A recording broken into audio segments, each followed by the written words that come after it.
सोच विचार मीडिया, सोच आपकी, नजरें हमारी।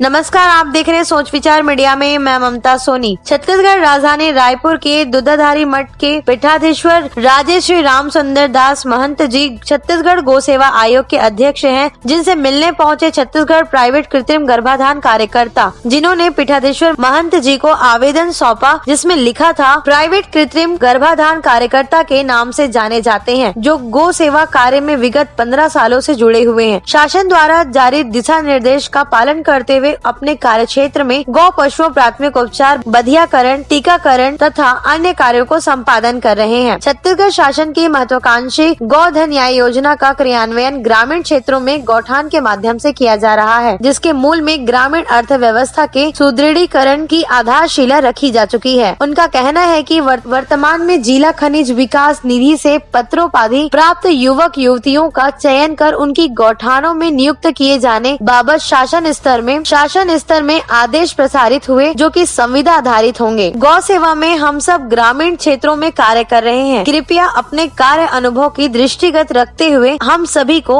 उचित मानदेय देते हुए गौठानों में नियुक्त किए जाने के लिए इन्होंने आवेदन किया है। जी, मैं चंद्रशेखर सिंह राजपूत तिल्दा ब्लॉक से हूँ। मैं आज हम महाराज जी से, जो गौ सेवक आयोग के अध्यक्ष हैं, श्री राम सुंदर दास जी से मिलने आए थे।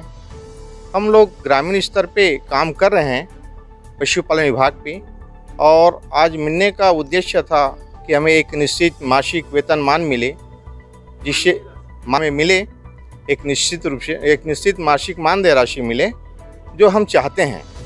इसी उद्देश्य के साथ महाराज जी के साथ मुलाकात हुई। महाराज जी ने हमें आश्वासन दिया कि हम बहुत जल्द माननीय मुख्यमंत्री जी से, रविंद्र चौबे जी से मुलाकात करके हम जरूर बताएंगे और गौठानों में आप लोगों की नियुक्ति के लिए सिफारिश करेंगे।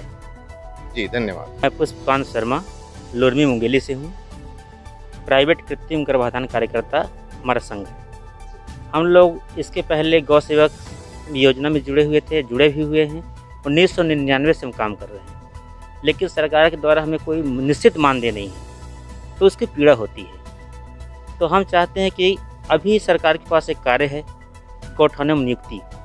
तो गौठानों में नियुक्ति के लिए सबसे ये चाहिए कि हम लोग ग्रामीण के हैं और उस जगह पर हमारी नियुक्ति हो जाए, तो सरकार को भी कम खर्च करना पड़ेगा, और साथ ही साथ हम लोग भली भांति कर सकते हैं, क्योंकि बाहर का व्यक्ति जाके गौठानों में काम नहीं कर सकता है, और हम लोग कर सकते हैं क्योंकि हम उस गांव से हैं। दूसरी बात, कई अभी तक जो हमको मानदेय मिलता है वो कार्य आधारित है, जो कि 2 साल 3 साल से लंबित पड़ा हुआ है, और इससे बहुत तकलीफ होती है परिवार चलाने में। हम चाहते हैं कि हमको एक निश्चित मानदेय मिले, और जिससे कि हमारे परिवार पर भरण पोषण हो सके। तो आज इतनी दूर से आप लोग राम मंदिर में महंत जी से मिलने, इसका मुख्य उद्देश्य क्या है? हमारा यही है उनसे सरकार तक एक हमको चाहिए कि बीच में कोई कड़ी मिले, जिससे कि सरकार तक बात पहुँच सके। तो इनके पास हम लोग आए हैं कि मिल सके। जी, साथ में मिलने की कोशिश की है हम लोग। उसमें हम लोग विभाग के द्वारा भी और कहीं मंत्रियों के द्वारा भी उपेक्षित हो जाते हैं। सही बात हम लोग रख नहीं सकते, इसलिए महंत जी से जी हमारे छत्तीसगढ़ के सब नवयुवक हैं, और ये लोग गौ सेवा के लिए प्रशिक्षण प्राप्त किए हैं। 6 माह का ये लोग प्रशिक्षण लिए हैं, जिसमें गौ माता का कृत्रिम गर्भाधान के लिए और बधियाकरण के लिए और टीकाकरण का कार्य ये करते हैं, जैसे शासन की योजना होती है उसके तहत। अभी तक की यह देखा गया है कि जब जब इनसे कार्य लिया जाता है तो कार्य आधारित इनको मानदेय दिया जाता है।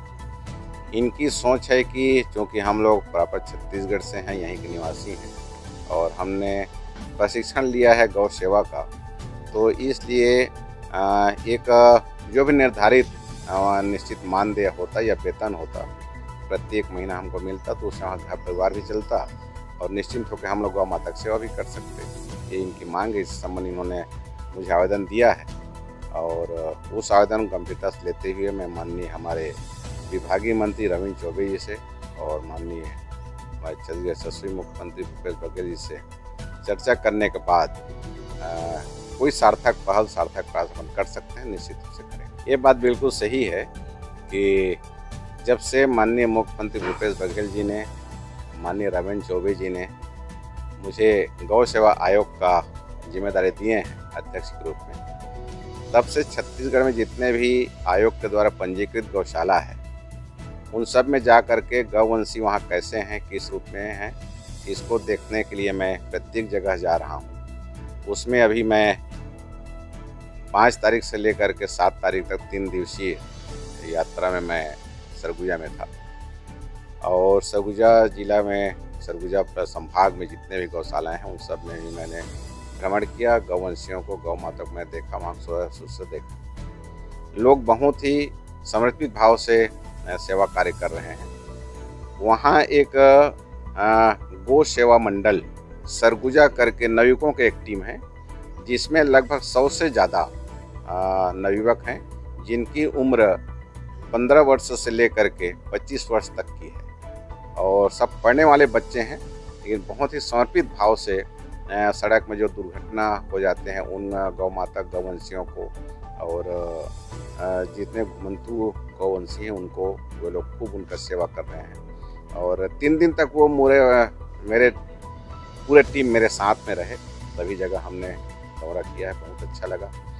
गौशालों में हमने देखा कहीं कोई कमी है, उसके विषय हमने उनको कहा भी है इसको सुधारा जाए, क्योंकि गौ माता हमारी आस्था, श्रद्धा, विश्वास के केंद्र है और उनका सेवा होनी चाहिए। तो मुझे ऐसा लगता है कि बार बार गौशाला में जाने से वो प्रेरित होंगे और जो बात हमने उनको कमी बताया है उसको पूरा करने को प्रयत्न करेंगे। और आने वाले समय में निश्चित रूप से जितने पंजीकृत गौशालाएं हैं उनकी व्यवस्था सुदृढ़ होगी, सुधरेगी, ऐसा विश्वास करते हैं। ऐसी खबरों के लिए बने रहिए हमारे साथ सोच विचार मीडिया में। नमस्कार।